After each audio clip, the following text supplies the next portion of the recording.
That thought stayed with me as I drove back up the ridge, headlights bouncing off snow patches and the thin mist drifting off the lake. The lodge lights faded behind me until it was just the truck engine, the crunch of gravel, and a long dark road threading through pines. When I reached my gate, the night was quiet. So quiet, it made the meeting feel like something I'd imagined. But the notice, still folded in my jacket pocket, was real enough. I hung my coat, set a kettle on the stove, and walked into my office. The place felt colder than the rest of the house, half because I barely used it, and half because it still smelled faintly of my father's old paper files. I switched on the lamp. Dust floated in the cone of warm light, settling on stacks of rolled blueprints, topo maps, and folders I hadn't touched in years. My father wasn't much for technology. When he passed, every scrap of land paperwork went into these drawers, labeled in his tight handwriting. I pulled open the bottom drawer and began sorting through the folders. Some were brittle at the corners, some yellowed with age. All of them told the same story. He had kept every record that mattered. The kettle whistled. I poured a cup of tea and came back, placing it beside an old survey map rolled tight with a rubber band so dry it cracked apart when I pulled it off. I unrolled the map carefully across the desk. The lines were drawn in faded ink, boundary lines, meets and bounds, elevation marks. My ranch lot, the shoreline, the old path that curved down toward the lake before Willow Ridge existed. I traced the path with my finger, following it from the ridge down to the water. Then I froze. The Marina access, what the HOA now called a community trail, was drawn inside my boundary line, not alongside it, not touching it, inside it. I blinked, leaned in closer, checked again. There was no mistaking it.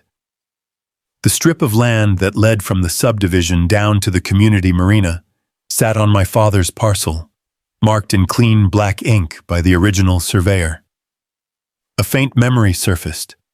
My father standing in this same room telling me once, "That shoreline's ours, all the way up to the rock ridge.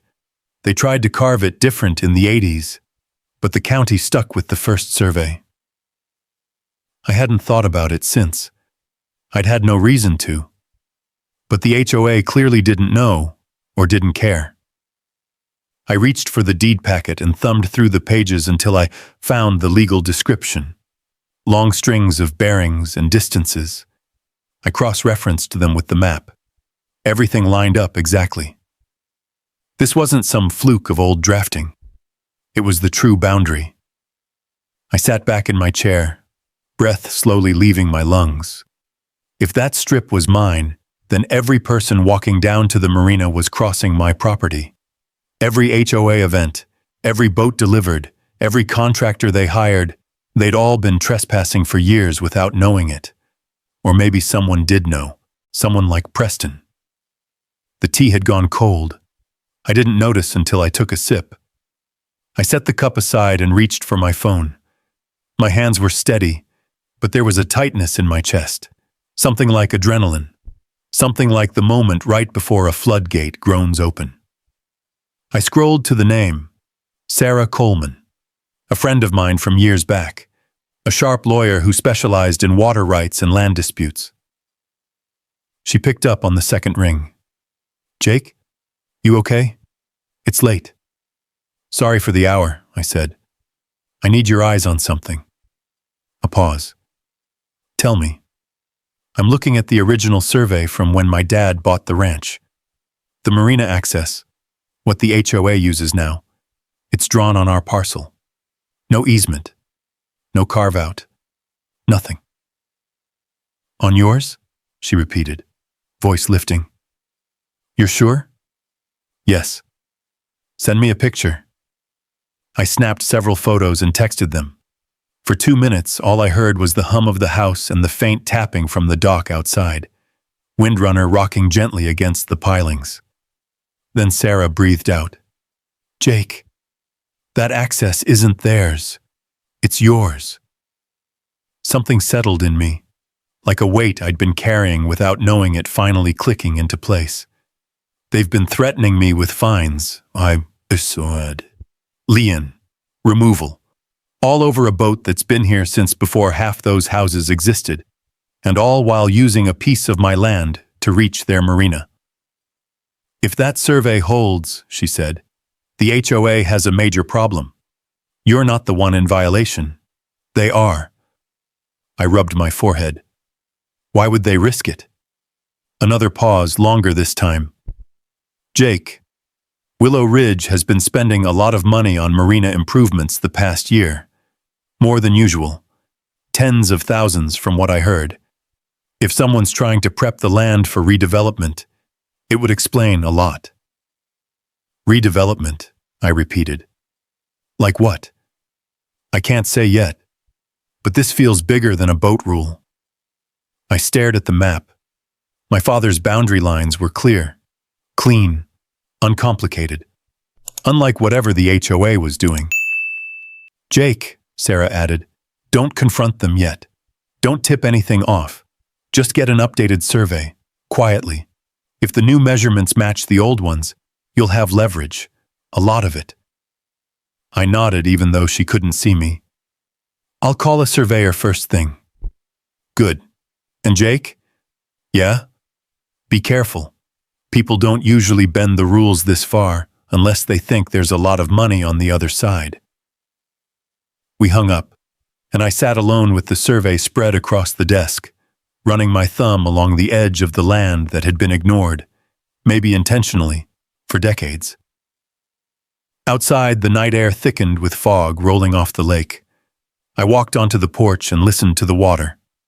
The windrunner's mast clinked softly in the breeze, a sound I'd heard since childhood, a sound that usually brought comfort.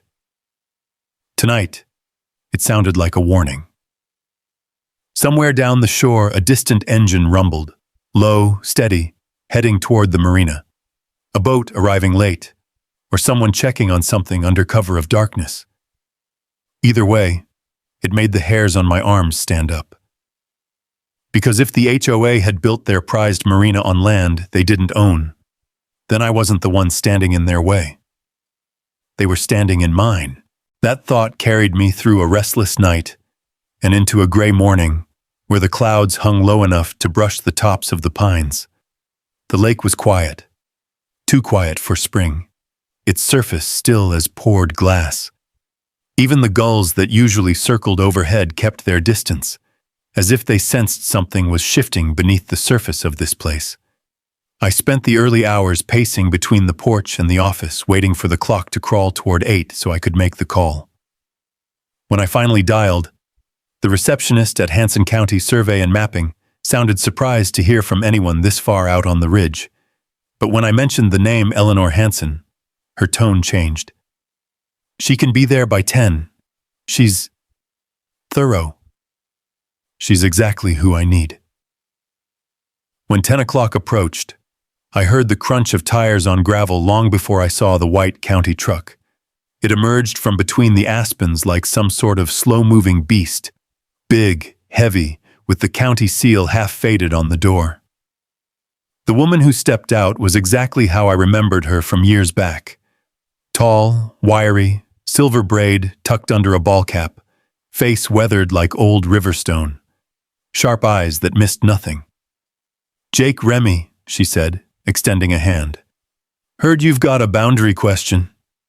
"More like a boundary mystery," she smirked. "Those are the most fun."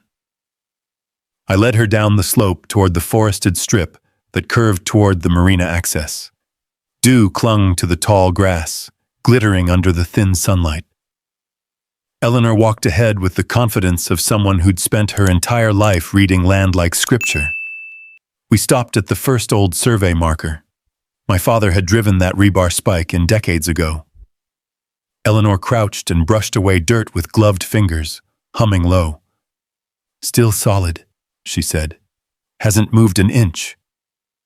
She stood, unfolding a long metal ruler-like instrument, then began walking. Every few yards, she planted orange flags, checked bearings, adjusted angles. Her tools beeped softly, small chirps echoing through the trees. The whole process felt ritualistic, like watching someone trace the bones of the earth. I followed in her footsteps, noting how the flagged line angled, not toward my fence, not toward the tree line, but toward the narrow dirt path the HOA had been using for decades. After an hour, we reached a second marker. Eleanor dusted it off, compared it to her readings, and whistled quietly. "Well," she said, "there it is." "What do you see?" She turned, chin lifting toward the slope below us. "That trail the HOA uses? The one they call the community access path? Yeah. It's not theirs. The entire thing, start to finish, is sitting on your parcel, a good 30 yards inside your boundary." Even though I'd expected it, hearing it out loud did something to me. The ground felt steadier. The air felt colder. It was the same feeling I used to get when a dam inspection revealed a hairline crack, an awareness of something hidden, something dangerous, something undeniable. "You're certain?" I asked quietly. "I don't do uncertain," Eleanor replied. "I've been marking land in this county since before Willow Ridge had sewer lines. The access corridor is part of your lot. There's no record of an easement, no carve-out in the title, no transfer of land, no approval by the county survey board." She paused, pulling out the printed copy of my father's deed I'd handed her earlier. "This matches the old survey exactly. Whoever built that marina assumed they had the right to cross here, or someone let them think they did." I exhaled slowly. The wind stirred the pines above us, almost as if it was reacting to her words. "What happens now?" I asked. "That depends," she said. "If the HOA's been improving land they don't own, spending dues on it, that's a can of worms I wouldn't want to be holding." Her gaze drifted toward the marina down the slope. A tractor was parked beside the dock, and 2 workers in reflective vests were stacking fresh lumber. A pallet of stone pavers sat by the walkway. New, clean, expensive. "Looks like they're preparing for something big," she murmured. "Funny you say that," I replied. "A friend told me the HOA's been pumping money into marina enhancements. No one knew why." Eleanor gave a short laugh with no humor in it. "Well, they've been enhancing your property then." I didn't smile. The truth sat heavy in my chest. She spent another hour confirming the last markers and taking photographs for documentation. When she finally packed up her tools, the sun had risen high enough to warm the ridge. The lake reflected the sky like a mirror, but I felt none of the calm it usually gave me. As she handed me her paperwork, Eleanor's eyes narrowed. "Jake, I'm going to say this plainly. Whoever's running that HOA either never bothered checking the original surveys, or they checked them and hoped no one else would." "You think it's deliberate?" I asked. "I've seen deliberate," she said. "When someone builds a shed 6 feet onto their neighbor's land and hopes nobody measures. When a rancher shifts a fence line one spring and claims it was always that way. But a whole marina access path? That's not an accident you overlook." I nodded, fingers tightening on the report. She opened her truck door, paused, then added, "And Jake, you didn't hear this from me, but the county clerk mentioned a huge uptick in HOA spending last quarter. Something about lakefront improvements. Big numbers." I felt a slow chill roll through me. The same kind of chill you get when a pressure gauge hits red and keeps climbing. "Thanks, Eleanor," I said. "For everything." She tipped her hat. "Be smart, Jake. When people sink money into land, they expect to control it. And when they find out they can't, they don't always react kindly." The truck pulled away, leaving a haze of dust drifting across the sunlight. I stood there for a long time, watching the spiral of dust rise, fade, and disappear. Down below, at the marina, another delivery truck arrived, This one stacked with event tents and folding chairs. Workers unloaded crates. Someone hammered stakes into the dock walkway. Everything about it had the rushed, eager feel of people preparing for a show. A show that depended entirely on access to the marina. Access that now, unmistakably, belonged to me. The windrunner creaked softly at her mooring, catching a breeze as if she somehow knew a storm was coming. And maybe she did. My father always said boats had a way of sensing trouble before men did. I folded Eleanor's report, slid it under my arm, and headed back up the hill toward my house. The HOA wanted to pressure me into moving my father's boat, but they had no idea they were the ones standing on borrowed ground. The walk back felt different this time. The ridge looked the same pine shadows, the same glint of morning sun off the lake, but the weight of the truth in my hands changed the way everything sounded. The distant hum of a boat motor carried over the water like a warning. The soft groan of my porch boards under my boots felt like the house exhaling, relieved someone had finally noticed what had been happening beneath its feet. Inside, I set Eleanor's folder on the table as gently as if it were made of glass. My father used to say, "A deed doesn't shout, son. It whispers." And now those whispers were loud enough to drown out anything Bethany Whitfield could throw at me. I poured myself a cup of coffee, though I didn't really want it. I just needed something warm in my hands while my mind raced. The morning sun slanted through the window, catching dust motes hanging in the still air, making the room feel like a pause in the middle of a storm that hadn't yet broken. And then Marcus Reed's old pickup rumbled into my drive.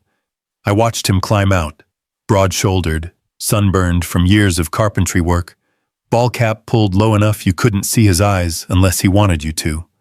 The kind of man who didn't say much unless every word mattered.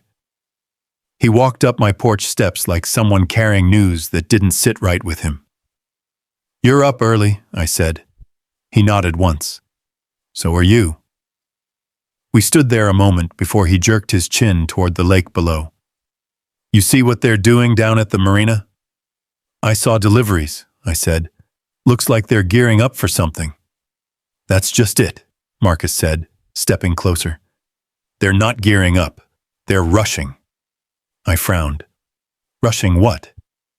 "A fundraiser." He crossed his arms. "Big one." The word felt out of place. Too polished. Too political for a lakeside community that used to be about fishing, barbecues, and potluck dinners. "Bethany's throwing it?" I asked. "Oh, it ain't just Bethany." He leaned one shoulder against the porch post and lowered his voice. "Preston's behind it. They invited folks from Helena, some from Missoula. You know, the types wear suits even on a hot day." My stomach dropped a fraction. "That's not normal for Willow Ridge," I said. "Nothing about this is normal," Marcus replied. "Heard they're unveiling some vision for the future of Willow Ridge Lake."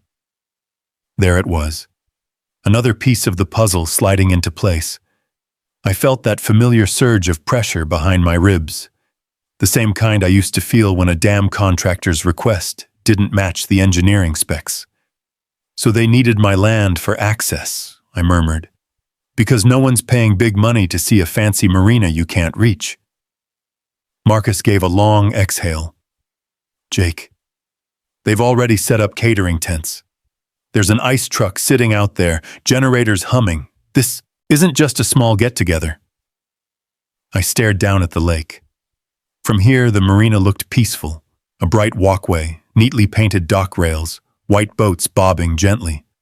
But beneath that calm water and clean lines, something rotten was crawling outward. "They wanted me out before the fundraiser," I said slowly. "Before any big unveiling."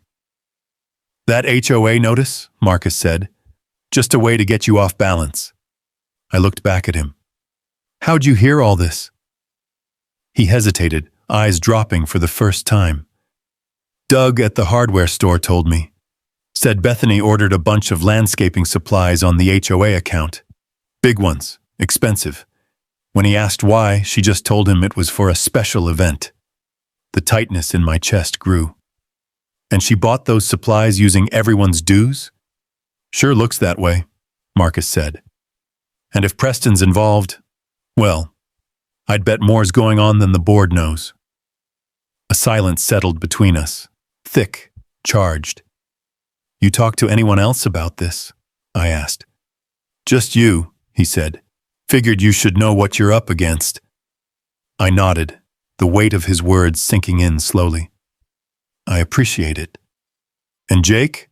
Marcus added, glancing at the folder on my table. Whatever Eleanor gave you, be careful with it.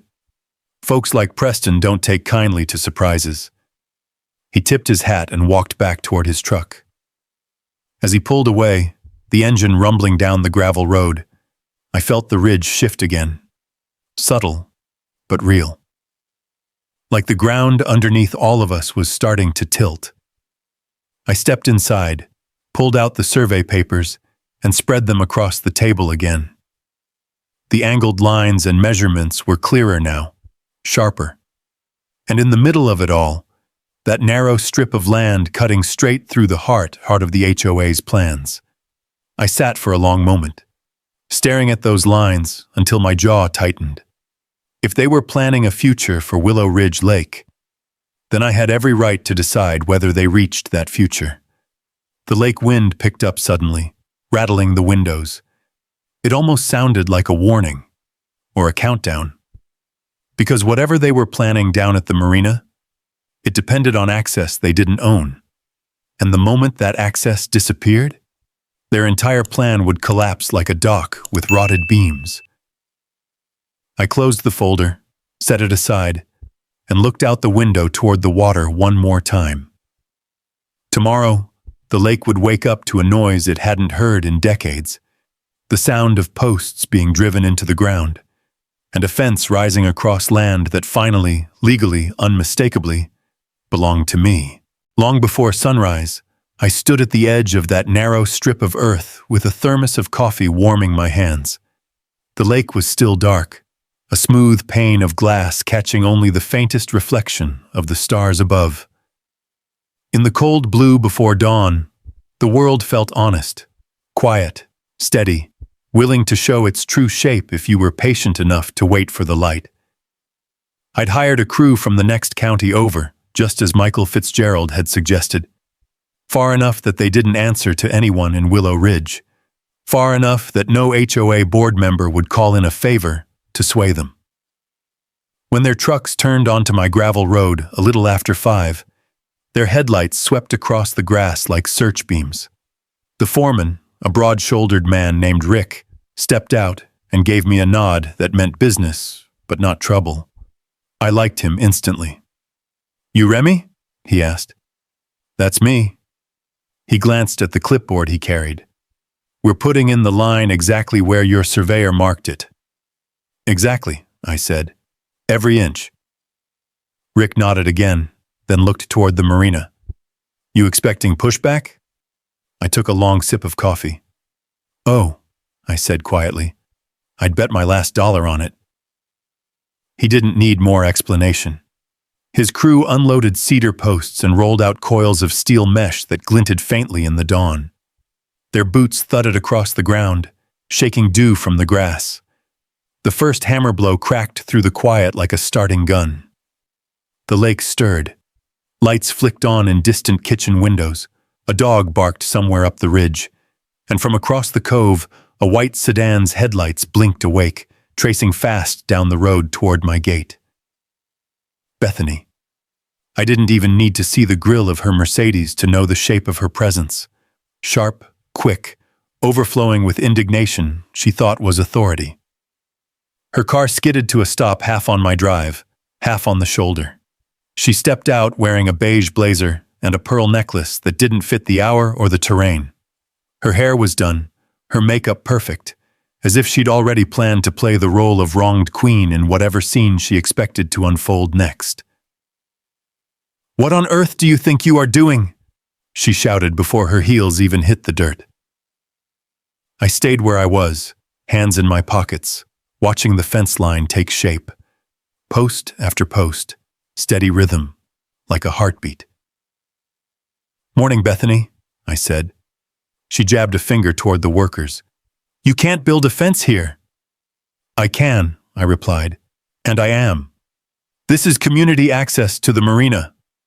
I pulled the survey folder from my jacket and held it up. "Not according to the county. This land is mine." She blinked, just once, quickly, but I saw it. A flicker of real fear behind the polished outrage. It lasted only a heartbeat before she pressed her expression back into the mask of confidence she always wore. "This is absurd," she snapped. "The HOA has used this path since before you even moved here." "And the HOA never bothered to check whether they had a legal right to," I said. Her lips tightened. "I'll call the sheriff," she hissed. "Go ahead," I said. "He's already been notified."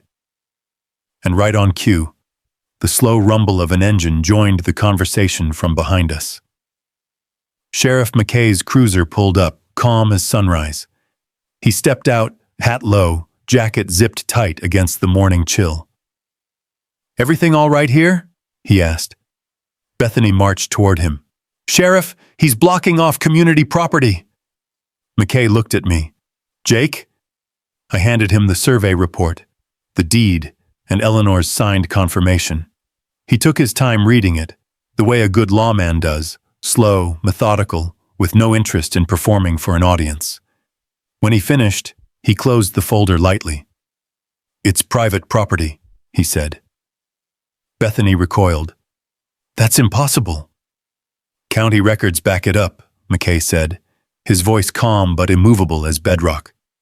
"Ma'am, he has every right to secure his land." But this ruins our marina access." "That's a civil matter between you and Mr. Remy," the sheriff said. "Not a criminal one." For a long moment, Bethany stood there in stunned silence. Around us, the sun crept higher, revealing her panic line by line. The workers continued hammering posts, each metallic strike seeming to drive out the truth deeper. Then, as if forced by gravity, her anger snapped back. "This is retaliation," she spat. "All because of your boat." "No," I said, stepping closer so she couldn't escape the weight of my words. "This is me protecting what's mine. Something you should have thought about before sending me 3 notices based on rules you knew didn't exist." She flinched, just a little, enough to confirm what I already suspected. She knew. She always knew. By mid-morning, half the fence was up, a clean line of cedar and steel cutting across the narrow path like a blade. The marina beyond it shimmered under the rising sun, suddenly remote, unreachable. Residents gathered along the ridge, murmuring, pointing, whispering. I saw confusion on their faces, but also curiosity, and in a few of them a flicker of something else. Relief, maybe I wasn't the only one who'd had enough. Bethany stood frozen beside her car, turning her phone over in her hands again and again. She looked like someone who'd stepped into a story she didn't understand, one she hadn't expected to lose control of. Around noon, as the crew hung the gate on its hinges and slid a steel bar through the brackets, I reached into my pocket and pulled out the heavy silver padlock. It clicked shut with a satisfying thunk, a sound that carried across the lake like a full stop at the end of a long, ugly sentence. The access to the marina, her prized jewel, her event centerpiece, her leverage over every homeowner, was now locked, behind my gate. My key, my land, my terms. I walked back toward the house as the crew packed up. Behind me, the fence stood tall, straight, and honest, more honest than any vote Bethany had ever called. And as I reached my porch, I could hear her voice breaking through the rising wind. "You'll regret this, Jake Remy."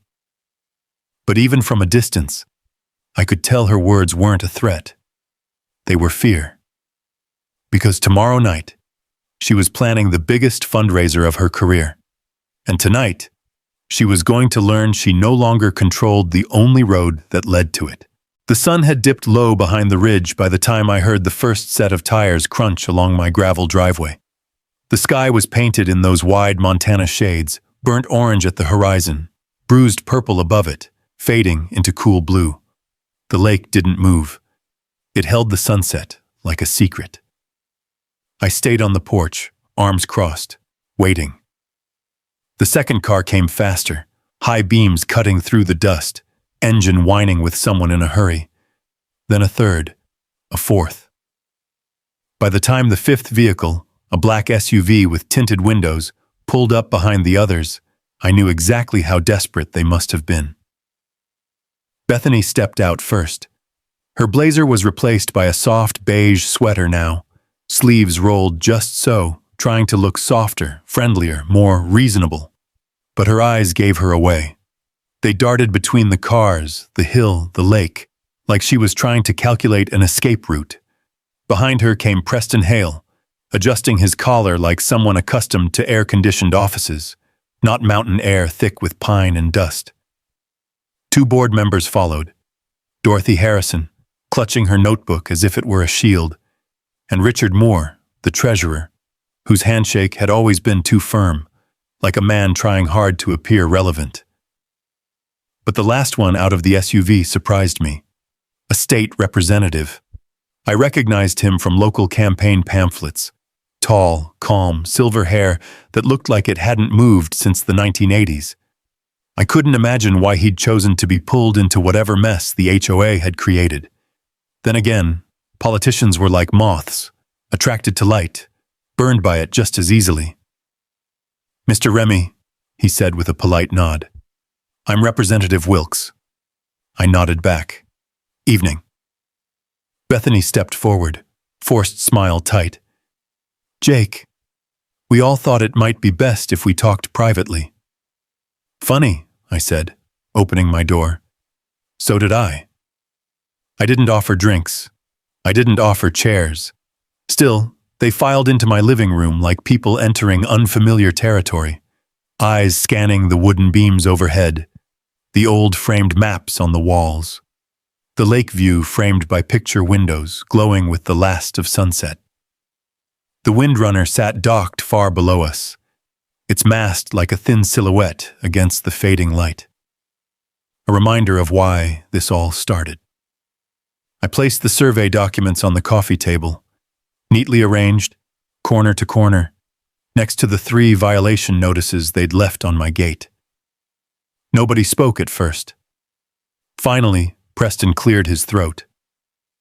"Jake, we think there's been a misunderstanding." "There hasn't," I cut in.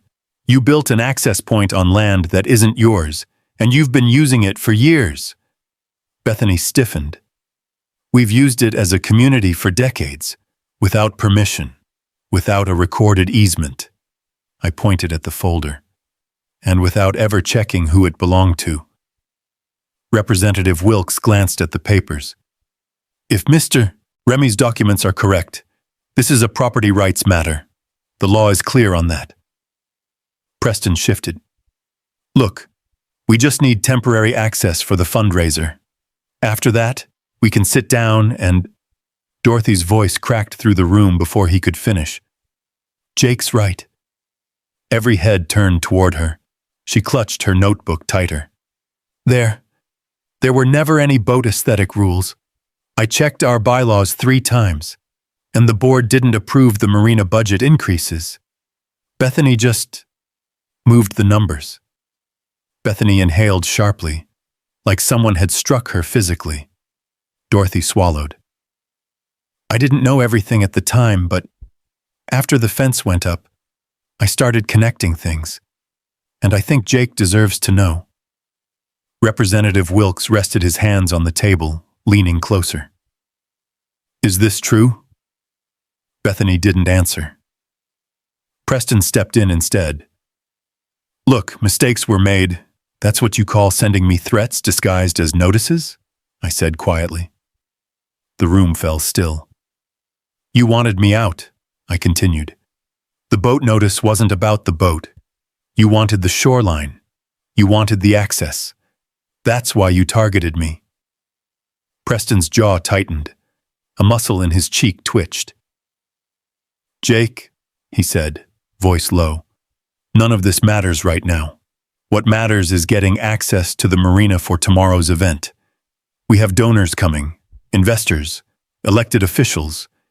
If the gate stays closed, it'll ruin everything Bethany's built. And that's my problem how? I asked. Bethany took a step forward, voice trembling. Because this event isn't just for us. It's for the community. It's for improvements. Improvements people didn't approve, I said. She blinked hard, eyelashes trembling. Jake, please. Silence stretched long enough to feel like pressure in the walls.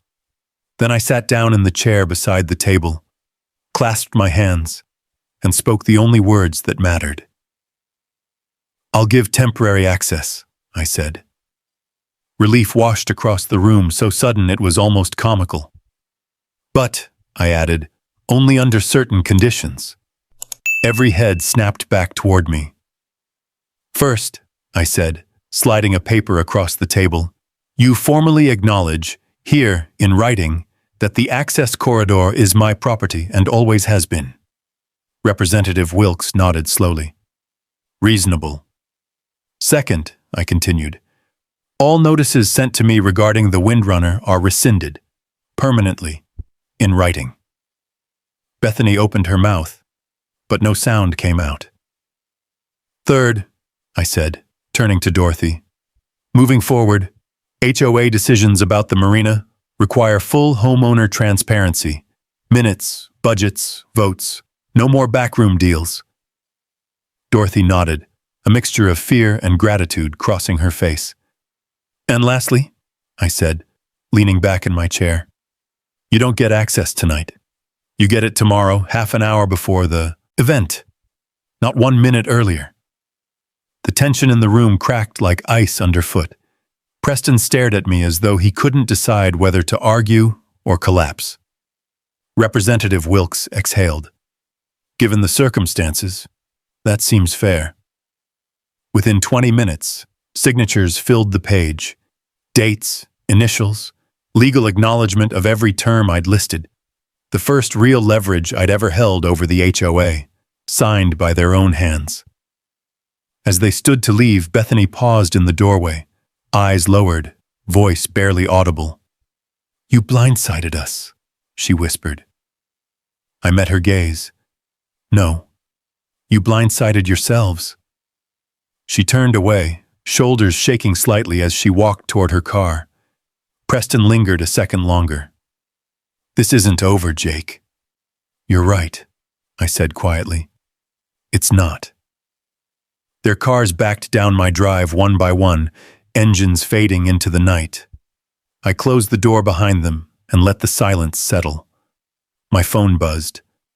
Unknown number. I opened the text. We should talk. I'm Marcus Hale, Preston's brother. I have documents you need to see. I stared at the message until the words stopped feeling real. Another Hale. Another secret.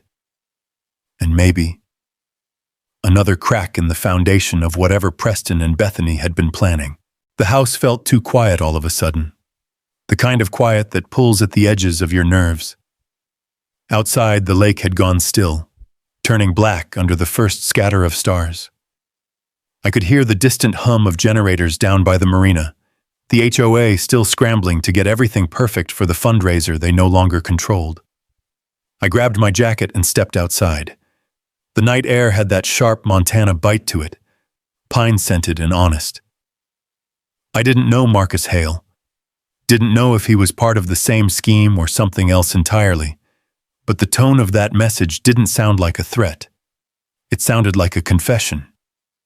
He chose a bar 2 towns over, a place with a flickering neon sign and a gravel lot where the sound of footsteps disappears before it can echo. I arrived early, choosing a table in the back with a view of both the door and the parking lot. Old habits from years on engineering sites where one mistake or one distracted contractor could put you in danger. A few minutes later, a man stepped inside. He looked like Preston, same jawline, same height, but worn down in a way money can't polish over. His clothes didn't match the upscale blazer Preston wore. Marcus walked in wearing a faded denim jacket, work boots, and a look of someone who'd been keeping a secret for too long. He spotted me and gave a quiet nod before sitting across from me. "Jake," he said, voice low. "Marcus." He didn't waste time. He set a battered leather folder on the table. It looked like it had been carried through storms, edges curled, corners soft from years of being handled. "What is this?" I asked. "The part of the story they didn't want you to know." He opened the folder. Inside were emails, financial drafts, printed spreadsheets, scanned maps, and a set of documents labeled Phase 1 Acquisition, Willow Ridge Lake Front Project. My blood ran cold. Marcus flipped through the pages slowly, methodically, the way someone does when they've rehearsed this moment in their head 100 times.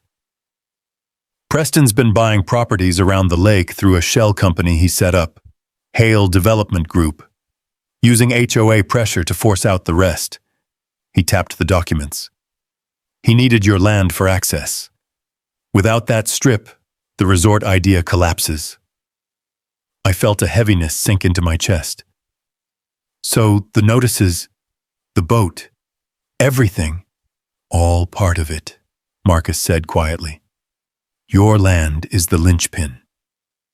For a moment, the bar's old jukebox filled the silence with a soft, dusty country tune. The sound of someone laughing near the pool table drifted over. It all felt miles away. "Why tell me this now?" I asked. He leaned back, eyes darkening with something that looked halfway between guilt and anger. "Because I didn't know how far he'd go," Marcus said. "Not until recently. And because he's my brother. But that doesn't mean I can let him ruin lives." The words came out stiff, heavy. "You ever try standing up to Preston?" I asked. "I did," Marcus replied. "Years ago. That's why we haven't spoken since." I studied him for a moment. There was no slickness, no agenda hiding in his voice. Just exhaustion. "And Bethany?"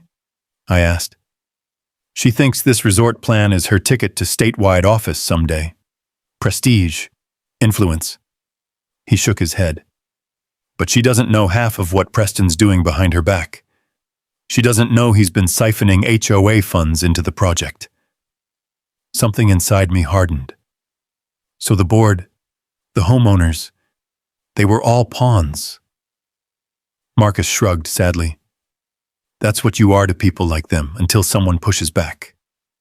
I took a slow breath. "Can I use these documents?" "That's why I brought them," Marcus said. "People deserve to know. And you'll be the one they'll listen to." He stood, zipped up his jacket, and paused. "One more thing," he said quietly.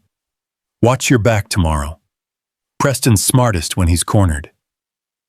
Then he slipped out the door, leaving the faint smell of pine and sawdust in the air. I stayed at the table for a long time, flipping through every page, every transaction, every property purchase, every HOA expense that didn't add up. The more I read, the clearer it became. This wasn't mismanagement. It wasn't incompetence.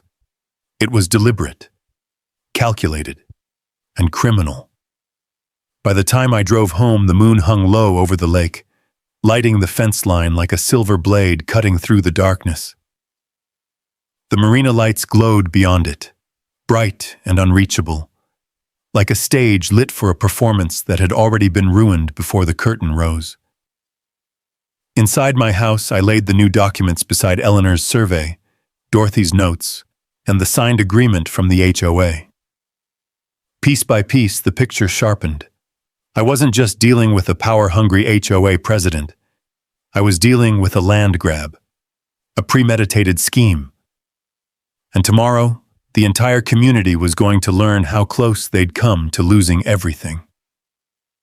I turned off the lights, letting the quiet settle in again. Outside, wind rustled through the pines. The lake lapped softly against the shore. Tomorrow night, I wouldn't be the only one hearing the truth. Tomorrow night, Willow Ridge would learn exactly whose land they'd been standing on, and who had been trying to take it from them. By late afternoon, warm gold spilled across the lake like someone had poured honey over the mountains. The fundraiser, Bethany's big moment, was winding down behind the gate I'd temporarily unlocked.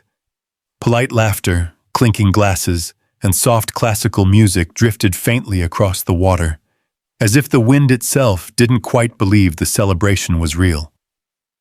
I had opened the gate exactly when I said I would. Not a minute earlier, not a minute later. That alone had rattled them. The marina buzzed with activity, servers clearing tables, pricey shoes clicking on the dock, local politicians shaking hands under strings of decorative lights. Everything looked polished from a distance, perfect even. But perfection loses its shine once people find out what it's built on. As the sun dipped lower, the first neighbors began walking up the ridge toward my house. Couples in jackets, retirees holding hands, families carrying lawn chairs. Word had spread faster than I expected. Bob Martinez had knocked on doors himself. Marcus Reed texted half the ridge. Even Dorothy had sent quiet messages to the few board members she trusted. By 7:30, my backyard was full.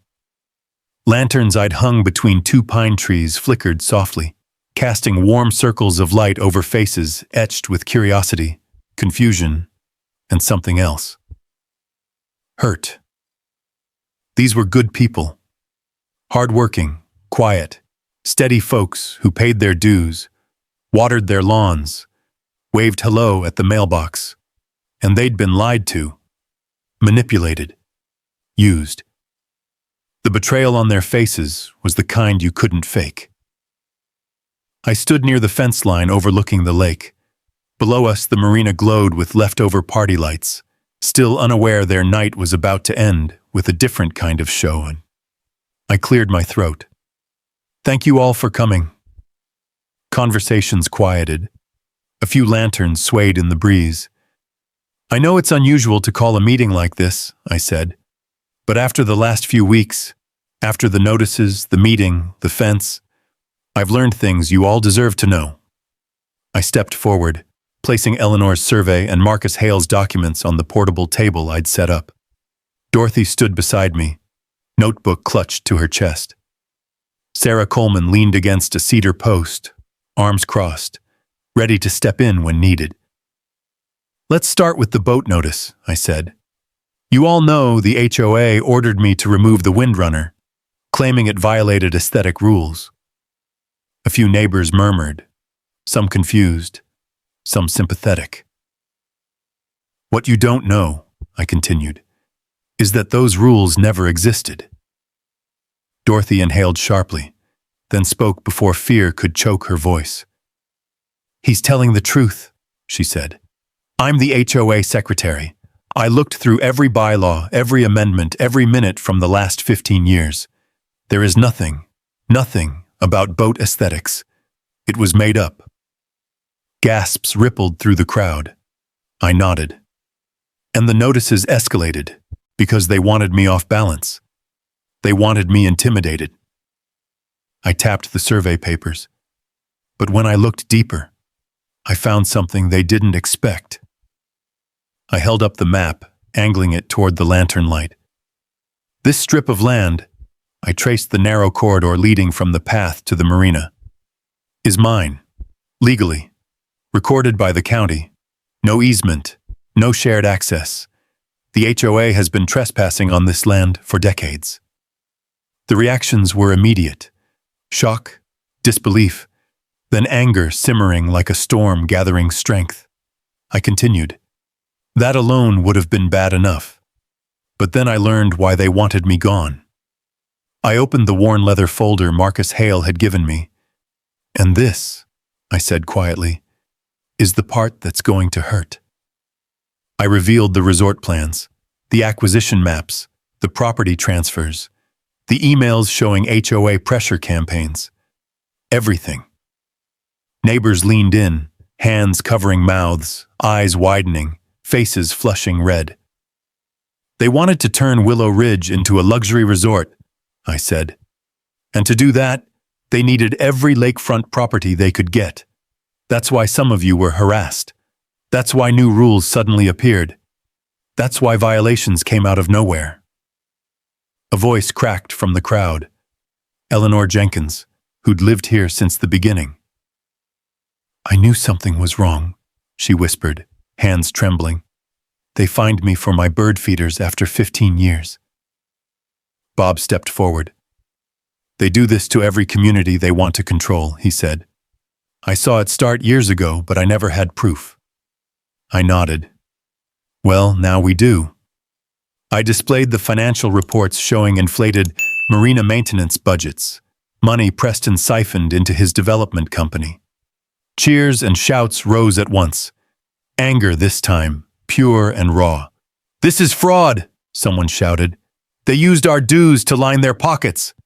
They tried to bully Jake into selling. Who else did they target? Faces turned toward each other, each neighbor realizing they weren't alone. That was the moment the crowd shifted. Not just angry, united. Preston and Bethany arrived late, walking up the hill from the marina, faces flushed with confusion, then dawning horror as they saw the crowd and the papers in my hands. Jake, Bethany began, voice thin. We should talk about— No, someone yelled. We're done talking. This isn't your meeting anymore, another shouted. Preston stepped forward, chest puffed out, voice booming. You people have no idea what you're talking about. These documents are out of context. Dorothy lifted her chin. I confirmed the financial entries myself. Silence dropped like a stone. Then Marcus Reed stepped forward holding a folder of his own. And here are the harassment notices you sent me last year when I wouldn't let you put a pathway across my yard. A retired couple added their letters. A single mother added hers.